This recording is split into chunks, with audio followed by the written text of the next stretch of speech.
Alright guys, so let's go ahead and get started. I wanted to finish the review because I know yesterday I did not really get to talk to most of you guys and see what questions you may have. So I'm gonna go over this real quick. Hopefully the computer behaves and everything works fine. I'm gonna try to go fast so that you're not sitting here watching this video for like 10 years. So let's go ahead and get started with the first one. It says, what is the rate of change? Remember that rate of change means slope. Okay, so that means you have to do your formula m equals y2 minus y1 over x2 minus x1. So I'm going to pick 2 points. I'm going to pick this one and that one. In reality, you can pick whichever one you want. Okay, but I'm going to pick those two. This is x1, y1, x2, y2. And I'm going to put them into my formula. So y2 was 430. Y1 was 325, X2 was 26, and X1 was 20. So I believe when you subtract the top, you get 105. When you subtract the bottom, you get 6. So if I simplify this fraction, it equals 7, or divide it out, it equals 17.5. So that would be your rate of change. Okay, let's go on to number 2. And for number 2, it says to enter a carnival, you must pay $2 entry fee and 50 cents per ride. You only have $20 to spend. What are the domain and range? So first of all, the thing that you have control of is the number of rides that you can ride.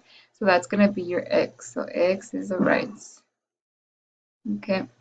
And then it says that you're also trying to like keep in mind that you can only spend $20. So the amount you spend is Y. So how much you spend, that's your Y. Sorry about my writing. I'm doing it on my laptop and it's just kind of strange. But anyway, so if you have $20 and you have to pay $2 to enter, you really only have $18 to spend on the rides, right? $18 for the rides. So I need to know if each ride is 50 cents, how much am I going to spend on, or how many rides I can actually afford with $18.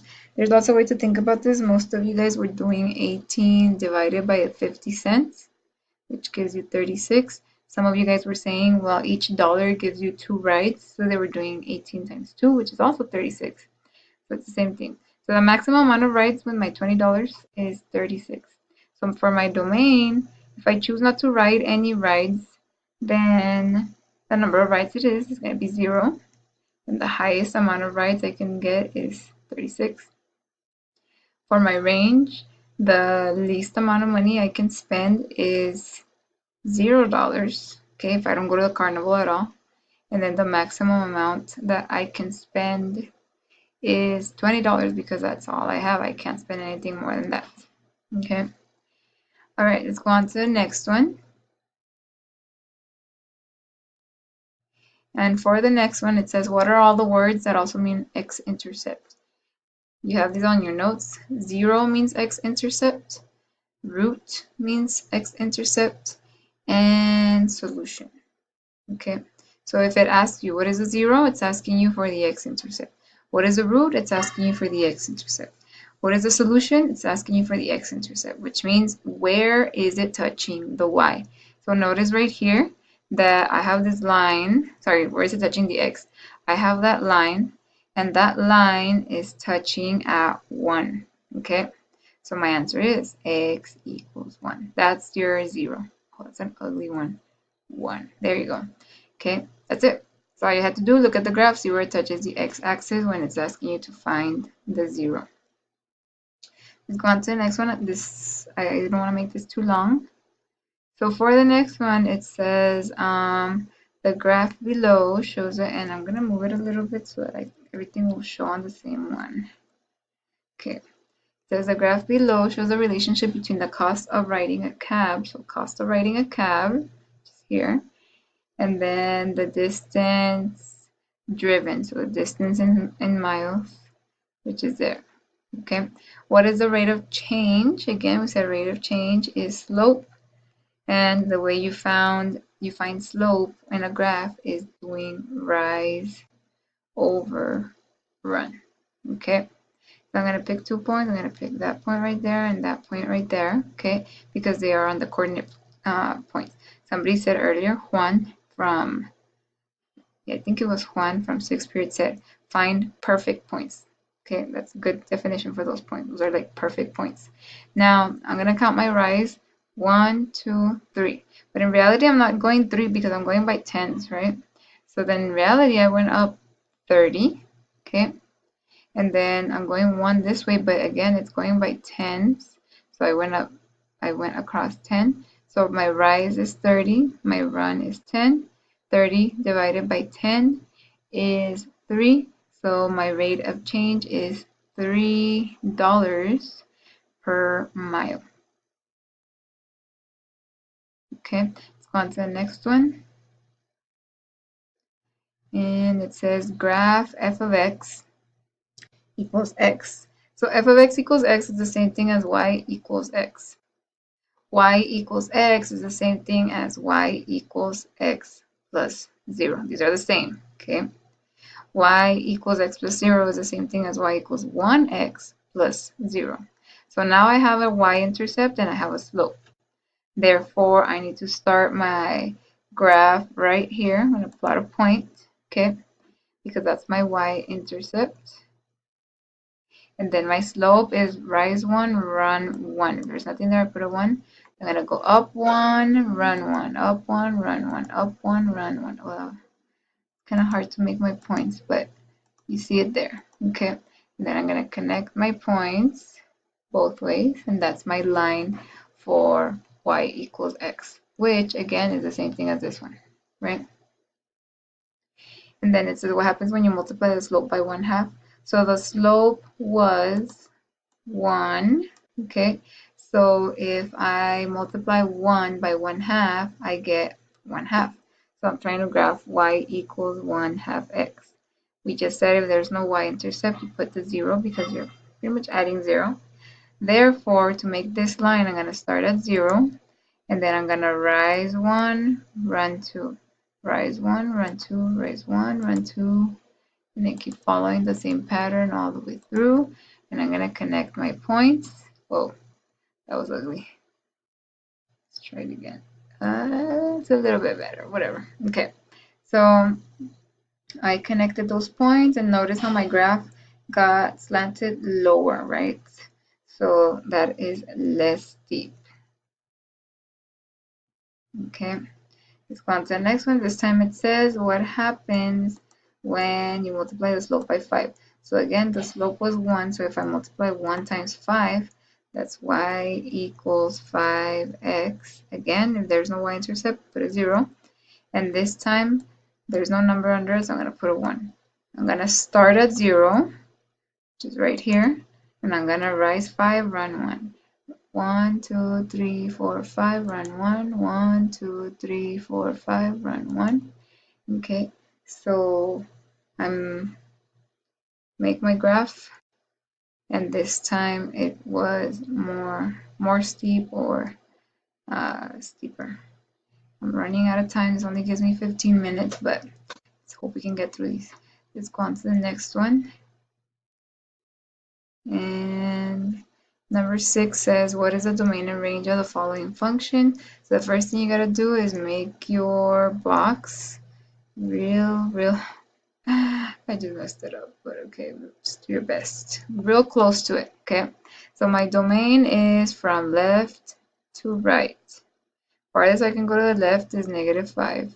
Farthest I can go to the right is 4. These symbols are always the same. This one's open. This one's closed, so I'm going to put a little line at the 4. Okay? For my range is from low to high. The lowest I can go is -2. The highest I can go is 3. Again, these are always the same. And the one that corresponds to the 3 right here is a closed circle, so I'm going to put a little line at the bottom. Okay, let's go on to the next one. Going a little fast, but if you need to go back, just pause it and rewind it, whatever you're going to do. Okay, these are pretty easy. All you gotta do is go to y equals on your calculator. I wish I had my calculator here so I could show you. But go to y equals and type it in. Okay, so on your calculator, you're gonna press the button y equals, and then you're gonna type in 2x minus 1. Okay, and then you're gonna go to second, and you're gonna go to graph. I can't write it in there, but it says graph. Okay, and you'll see the table. So you would be plugging that in. It'll give you all the values. Now, again, if you just want to do it by hand, you could have also done, see if the calculator comes out, 2 times negative, oh, I can't put negative. Never mind, I can do it on this calculator and I don't want to confuse you. But you can also do, if you want to fill it out, you can do 2 times negative 2 minus 1, get an answer. It's negative 4 minus 1. I think you get negative 5 there. And you'll see these answers come out if you just follow these steps on the calculator. Okay, when you can do 2 times 3 minus 1, which I believe gives you 5. 2 times 10 minus 1, which I believe gives you 19. Okay, so if you go into the calculator and do that, you'll be able to get those answers. All right, on the next one, if you want to get the table of values for this one, all you have to do, first of all, if I want the calculator to help me, this 12 cannot be here. If that 12 is a plus 12 there, then it's going to be a minus 12. So I'm going to go to y equals, and I'm going to type in, 1/2 x minus 3, that's minus, not negative, minus 12, minus, not a negative. Type all that in, go to second, and then go to graph, and you'll see the table just like you did on the top one. Okay, now again, if you want to do it by hand, you can also just do, if I move the 12 over here, I can do 1/2 times negative 3 minus 3 minus 12, get an answer, right? It's not 0, I'm saying get an answer right there. And then 1/2 times 5 minus 3 minus 12, so you can get your next answer, and so on. Okay, it's easier if you just do it on the calculator, so just do it there. Whew, I have 2 minutes. Let's hope I can finish it. All right, for this one, what you gotta do is you gotta plot these points. So I'm gonna plot the point negative 3, negative 1, which is right there. And then I'm gonna plot the point, oh, sorry, it's not there. Negative 3, negative 1 is right there. Negative 1, 1, which is right here. 1, 3, which is right there. And then 3, 5. Okay. From here, once I connect them, it's very easy for me to see the y-intercept, which is right here at 2, right? My x-intercept, which is right here at negative 2, and then my slope, I'm rising 1 and I'm running 1, right?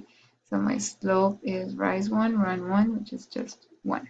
Some people did like from this point to that point, and they did like 2 over 2, which still just gives you 1 anyway. Okay. All right. I have 1 more minute. Let's see if I can finish number 9. Okay, so for number 9, I'm going to start at negative 3 and I'm going to go rise 2, run 1. And actually, yeah, let's just do it real quick. So start at negative 3, rise 2, sorry, run 1, rise 2, run 1. And then because of this symbol right here, there's a little line. That means you're going to connect it with a solid line. Okay, try to connect your points a little better than me. I kind of messed up a little bit. And then because it's a less than or equal to, remember I can make the symbol with my left hand. That means I'm going to shade below because of that. Okay, because of that symbol, I'm going to shade below. And because it has a little line, I made a solid line. I'm going to shade below. And that's pretty much it I'm going to do for that one. All right, I'm going to stop the video and I'm going to do the rest of it on another one.